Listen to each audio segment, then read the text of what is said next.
Every single problem in this series walks the same 4 steps. Learn them once, here on Fibonacci, and you'll apply them dozens of times without ever rethinking the machinery.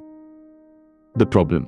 Compute the n Fibonacci number. F of 0 is 0, f of 1 is 1, and f of n is f of n minus 1 plus f of n minus 2. We pick something this trivial on purpose, so the method is the star, not the problem. Step 1. Recursion. The idea is simple. Express the answer in terms of smaller answers. So we transcribe the recurrence directly into code. It's correct, but it's exponential. Draw the recursion tree and watch what happens. The same subproblems get computed again and again and again. These are our overlapping subproblems. This is the try everything stage. And every dynamic programming solution starts right here. Write the brute force recursion first. It encodes your real thinking. Step 2. Memoization. The top-down fix. We add a DP array initialized to -1. Then, before computing, we check the cache. If the answer is there, return it. Otherwise, compute it, store it, and return. Now reshow the tree. It collapses. Each state is computed exactly once. Every repeat becomes an instant lookup. Memoization is just recursion plus a notepad.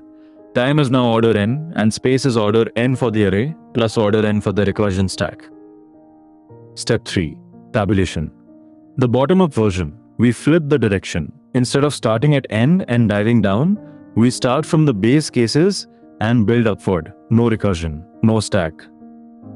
Here's how to convert memoization to tabulation mechanically. The base cases become the table's initial values. Each recursive call becomes a read of an already filled cell, and the recursion's direction tells you the loop's direction. Same recurrence, same base cases. Only the direction changed. Step 4. Space optimization. Look closely. We only ever read the last 2 cells. So why keep the whole array? Replace it with just 2 variables. Time stays order n, but space drops to order 1. One caveat. And plan this for later. You can only collapse down to a few variables when the recurrence reads only a few recent states. When it reads many, the array form has to stay. Now the complexity habit. Use this every single time. Total work equals the number of distinct states times the work per transition. For Fibonacci, that's n states times order 1 per state, order n. Make this your reflex for every problem in the series. So, how far up the ladder should you climb? The recurrence is the real thinking. Never skip it. Memoization is usually enough to be efficient.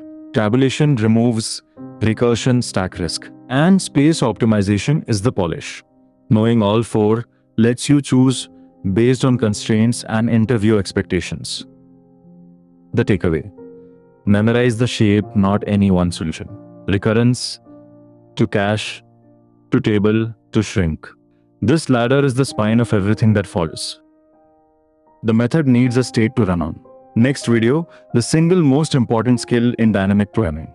How to define the state.